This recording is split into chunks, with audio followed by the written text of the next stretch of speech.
আপনাদের সকলকে ট্রেডিং বার্তা ইউটিউব চ্যানেলের তরফ থেকে স্বাগত জানিয়ে আজকের ভিডিও শুরু করব। তবে আজকের ভিডিও একটু অন্যরকম হতে চলেছে। অন্যান্য দিনের মতো সুইং ট্রেডিং বা ইন্ট্রাডে ট্রেডিং স্টক নিয়ে ডিসকাশন নয়। আজকের টপিক হচ্ছে কোন টাইপের ট্রেডিং আপনার জন্য বেস্ট বা আমাদের সকলের জন্য বেস্ট, সেটা নিয়ে একটা ডিসকাশন। তো এখানে যেমন দেখছেন ট্রেডিং এর টাইপ বলতে আমি জাস্ট বুঝিয়েছি swing trading, intraday trading in stocks আর intraday trading in option.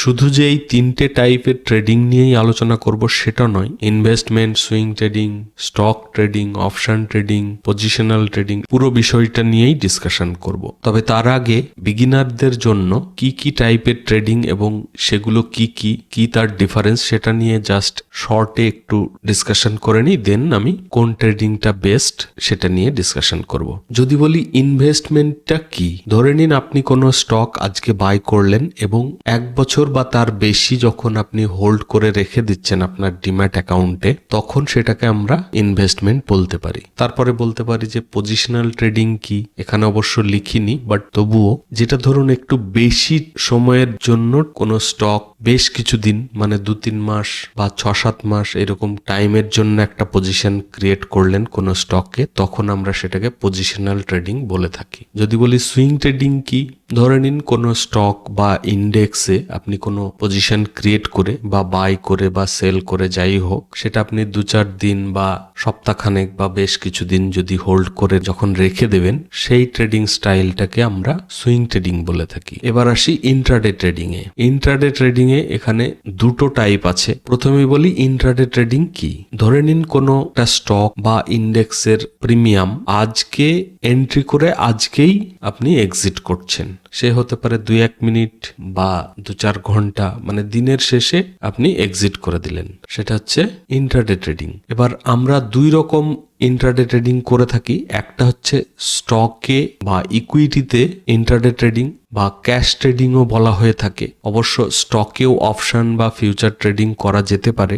R intraday option trading বলতে আমরা বুঝি মেনলি যেটা বলা হয় সেটা হচ্ছে কোনো ইন্ডেক্সের, যেমন নিফটি, ব্যাংক নিফটি বা আদার্স কোনো ইন্ডেক্সের প্রিমিয়ামে ইন্ট্রাডে ট্রেডিং করাটা, সেটাকে আমরা অপশন ট্রেডিং বলে থাকি। এছাড়াও যেমন আছে ফিউচার ট্রেডিং, মানে ফিউচার বাই সেল বা শর্ট লং ক্রিয়েট করা যায়, সেটা ইন্ডেক্সের ক্ষেত্রেও করা যায়। কিছু এফএনও যে স্টকগুলো সেগুলোতেও কিন্তু এই অপশন বা ফিউচার ট্রেডিং করা যায়। এবার আসি কোনটা আপনার জন্য বেস্ট হবে সেটা আমরা কি করে বুঝবো। যদি ইন্ডিভিজুয়াল সবার ক্ষেত্রে কথাটা আমি বলি যে কোন ট্রেডিংটা আপনার জন্য বেস্ট, সবার প্রথমে আমি বলবো যে এটা সবাই নিজেকে কোশ্চেন করতে হবে যে আপনি কোনটা করতে চাইছেন বা আপনি কোনটাতে করে লাভবান হতে পারবেন। এমন নয় যে আপনার ইচ্ছা করছে কোনটা, সেটা জিজ্ঞেস করলে ম্যাক্সিমাম কিন্তু সবাই বলবে যে আমি ইন্ট্রাডে অপশন ট্রেডিং করতে চাই। এর কারণও আছে কুইক প্রফিটের একটা লোভ, যেটা বলবো স্বল্প কিছু ফান্ড অ্যাড করে কুইক প্রফিটের একটা এক্সপেকটেশন রেখে সবাই কিন্তু এই অপশন ট্রেডিং এর জন্যই স্টক মার্কেটে কিন্তু ইন্টারেস্টেড হয়। বাট আপনিও যদি সেটাই করে থাকেন তাহলে কিন্তু আপনি প্রচন্ড রিস্কি একটা ট্রেডিং টাইপের সঙ্গে আপনি যুক্ত হয়েছেন বা যুক্ত হতে যাচ্ছেন। তাহলে আমরা করবোটা কি? আমার মতে একদম শুরু যারা করতে চান বা হয়তো জাস্ট কিছুদিন শুরু করেছেন, সবার প্রথমে কোনো কিছু স্টার্ট করার আগে আপনাকে সবার আগে স্টাডি করতে হবে। যে কোনো জিনিস, শুধু স্টক মার্কেট বা ট্রেডিং বা ইনভেস্টিং সেটা বলে না, যে কোনো বিজনেস বলুন, জব বলুন, যাই হোক, সবার আগে আপনাকে কিন্তু সেই বিষয়টা সম্পর্কে ভালোভাবে জানতে হবে। তো স্টাডি করার আগে কখনোই শুরু করবেন না। ধরে নিন আপনি মোটামুটি স্টাডি করে নিয়েছেন বা করছেন, আপনি সাপোর্ট, রেসিস্টেন্স, প্রাইস অ্যাকশন আর কিছু ফান্ডামেন্টাল নলেজ, টেকনিক্যাল নলেজ, সেই সমস্ত কিছু যখন আপনার জানা হয়ে যাবে, আমার মতে সবার আগে শুরু করা উচিত ইনভেস্টিং। কেন বলছি? আপনি যদি সবার প্রথমে ইনভেস্টমেন্ট শুরু করেন, অবশ্যই খুবই অল্প টাকা দিয়ে শুরু করবেন, যেগুলো খুব ভালো স্টক, অনেক বড় কোম্পানি, যাতে আপনাদের ট্রাস্ট আছে, সেই সমস্ত কোম্পানিগুলোতে অল্প অল্প টাকায় আপনি ইনভেস্টমেন্ট করতে থাকুন। সেকেন্ড হবে আপনার সুইং ট্রেডিং। কেন বলছি? সুইং ট্রেডিংও আমি বলবো যে অল্প টাকা দিয়ে শুরু করুন এবং আজকে বাই করে 2-4 দিন রেখে চার্টের উপরে স্টপ লস, টার্গেট, এন্ট্রি সমস্ত কিছু ড্র করে রাখবেন। রেখে প্রফিট হোক লস হোক, ধরুন আপনি এইরকম জায়গায় একটা এন্ট্রি করলেন, এখানে আপনার স্টপ লস, এখানে আপনার টার্গেট। এই রকম জায়গায় কখনোই আপনি এক্সিট করবেন না, বা এই রকম জায়গায় কখনো আপনি এক্সিট করবেন না। হয় আপনার টার্গেট হিট হবে, না হলে স্টপ লস হিট হবে। যে কোনো এক সাইডে যতক্ষণ না হিট হবে আপনি এক্সিট করবেন না। যখনই টার্গেট হিট হলো বা স্টপ লস হিট হলো এক্সিট করুন। তাহলে কি হবে, আপনার হ্যাবিটটা কিন্তু বিল্ড হবে। এই হ্যাবিট কিন্তু বিল্ড হওয়াটা খুবই জরুরি। না হলে কি হবে, ধরে নিন আপনি এখানে এন্ট্রি করলেন, এত দূর গেল বা অল্প কিছু প্রফিট দেখালো, এক্সিট করে দিলেন। পরের দিন আরো একটা ট্রেড করতে গেলেন, দেখা গেল এতটা স্টপ লস নিয়ে নিলেন। তাহলে আপনার যা প্রফিট ছিল সেটাও গেল, উল্টে আরো ক্যাপিটাল থেকে আরো কিছু চলে গেল। আর যদি স্টপ লস পার করে যাওয়ার পরেও আপনি এক্সিট না করার অভ্যাসটা করেন, তাহলে তো খুবই খতরনাক। সেটা একদমই করা যাবে না। স্টপ লস হিট হলে অ্যাকসেপ্ট করতেই হবে আপনাকে। সেইভাবে যতক্ষণ না টার্গেটে যাবে, আপনি তো একটা নির্দিষ্ট অ্যানালিসিস করেছেন, তাহলে সেই অ্যানালিসিস অনুযায়ী কাজ করছে কিনা সেটা দেখতে গেলে আপনাকে কিন্তু অত দূর পর্যন্ত হোল্ড করতে হবে। তো এই হ্যাবিটগুলো আস্তে আস্তে কিন্তু আপনার বিল্ড হয়ে যাবে। সেই জন্যই আমি বলছি ফার্স্ট ইনভেস্টিং দেন সুইং ট্রেডিং। কি হবে তাহলে, আপনার সুন্দর একটা হ্যাবিট তৈরি হয়ে যাবে। দেন আপনি শুরু করতে পারেন ইন্ট্রাডে ট্রেডিং।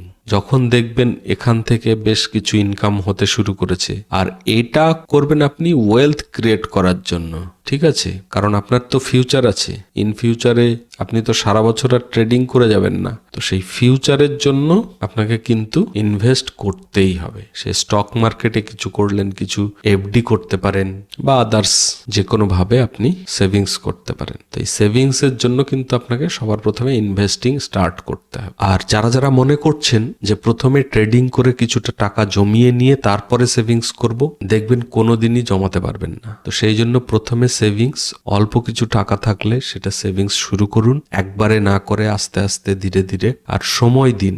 এমন করবেন না যে আজকে শিখলেন নেক্সট উইক থেকে ট্রেডিং শুরু করে দিলেন বা ইনভেস্টিং শুরু করে দিলেন, সেটা করবেন না। মার্কেটকে অবজার্ভ করবেন, দেখবেন মার্কেট আপ ডাউন কি হচ্ছে না হচ্ছে, নিউজে কিরকম ইফেক্ট করছে, যে সমস্ত কিছু আপনাকে লক্ষ্য রাখতে হবে। দেন আপনাকে শুরু করতে হবে। তারপরে সুইং ট্রেডিং স্টার্ট করলেন।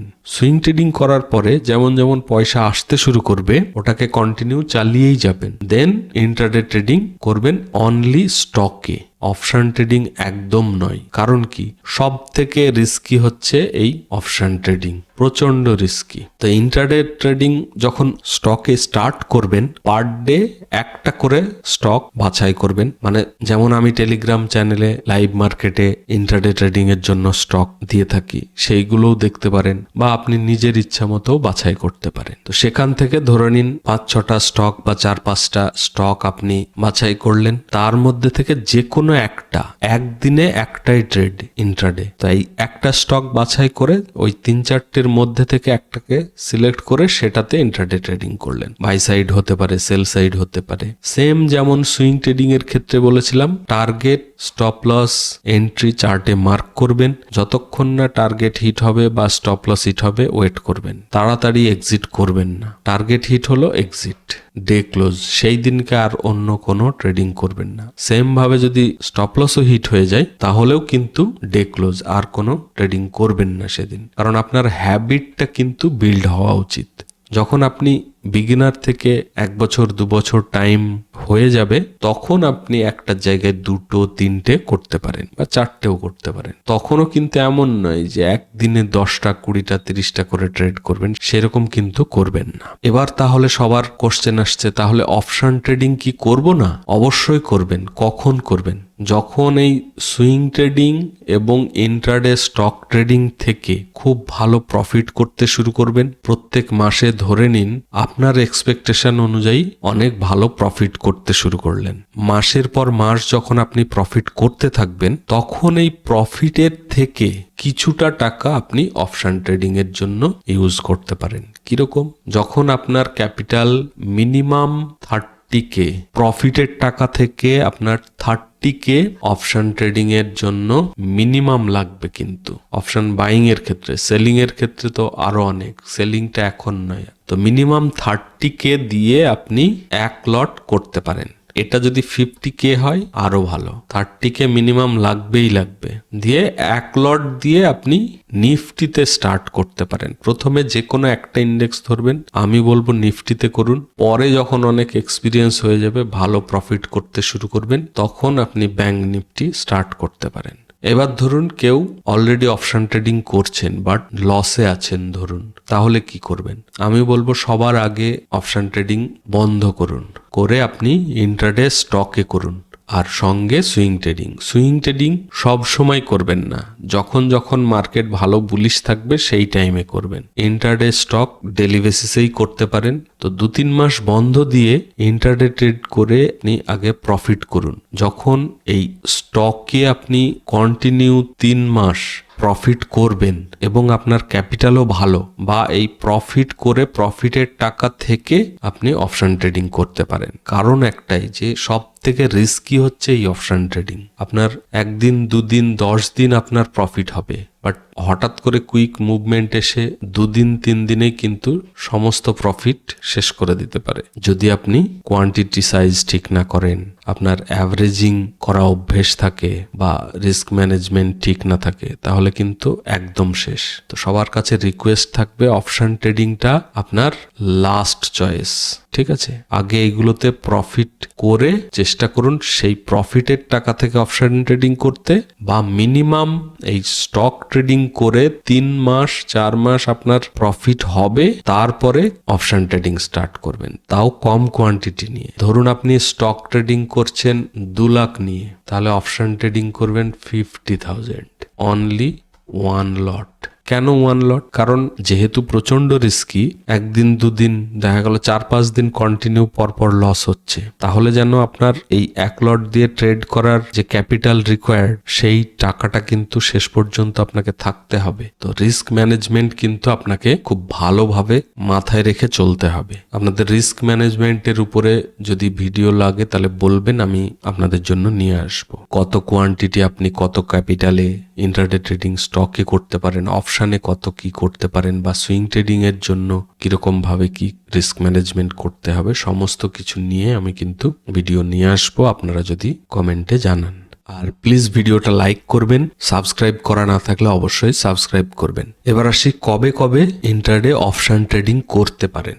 অপশন ট্রেডিং এর সব থেকে যেটা ডেঞ্জারাস ফ্যাক্ট, সেটা হচ্ছে যে আপনার কিন্তু হ্যাবিট তৈরি হয়ে যাবে যে আপনাকে ডেইলি ট্রেড করতেই হবে। আপনার ট্রেড যদি লজিক্যালি না হয়, তাও আপনার এন্ট্রি করতে ইচ্ছে করবে। তো সেই জিনিসগুলো বাদ দিতে হবে। কি করতে পারেন? যখন কোনো বড় লেভেলের ব্রেকআউট বা ব্রেকডাউন হবে, তখন করতে পারেন। বা ধরুন কোনো বিগ ক্যান্ডেলের ব্রেকআউট বা ব্রেকডাউন হবে, তখন করতে পারেন। বা ভালো কোনো স্ট্রং সাপোর্ট ব্রেক হলে, বা রেসিস্টেন্স যদি ব্রেক হয়, তখন করতে পারেন। মেনলি দেখতে হবে যে আপনার রিস্কটা কিছুটা কমেছে, তখন আপনাকে করতে হবে। কারণ আমার তো অলরেডি ইন্ট্রাডে তে প্রফিট দিচ্ছেই, তাহলে ফালতু আমি বেশি রিস্ক নিতে যাব কেন? যখন আমি জানি যে অপশন ট্রেডিংটা প্রচন্ড রিস্কি, তাহলে ফালতু আমি রিস্ক নেব কেন? যখন আমার মনে হবে যে লো রিস্ক বা সমস্ত কিছু দেখে সুইটেবল মনে হচ্ছে, যে চান্সটা অনেক বেশি, তখন আমি কোথায় স্টপ লস, কোথায় টার্গেট, সমস্ত কিছু ফাইনাল করে সেই মতো এন্ট্রি করব। তো আপনারাও এইগুলো মেনটেন করে করতে পারেন। সবার কাছে রিকোয়েস্ট থাকবে, যেগুলো বললাম একটু ভেবে দেখবেন, আপনাদের ভালোর জন্য বলছি। আর অপশন ট্রেডিং করলেও সব দিন করবেন না, যেদিন বা যখন বেস্ট সেটআপ যেদিন পাবেন, সেই দিন সেদিন অপশন ট্রেডিং করতে পারেন। তো প্লিজ ভিডিওটা লাইক করবেন, আর চ্যানেল যদি এখনো সাবস্ক্রাইব করে না থাকেন, অবশ্যই সাবস্ক্রাইব করবেন। আজকের ভিডিওটা বড় করব না। আপনারা সকলে ভালো থাকবেন। Thank you, bye by.